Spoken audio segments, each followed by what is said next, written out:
સંતનું જ્યારે સાનિધ્ય પ્રાપ્ત થઈ જાય, સંત સગા કા ગુરુ સગા અંતે સગા એક રામ.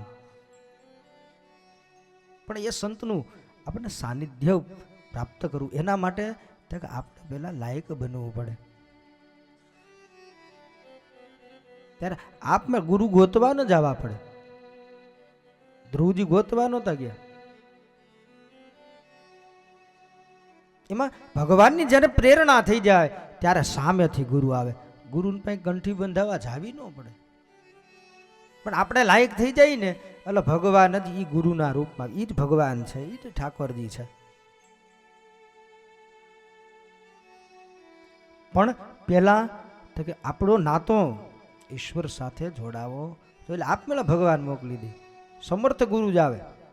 ગુરુ ગોતવા ગયો ન મળે, કે સંત ગોતવા ગયો ન મળે, તો અનાયાસે જ એના દર્શન થઈ જાય. એ સંત છે.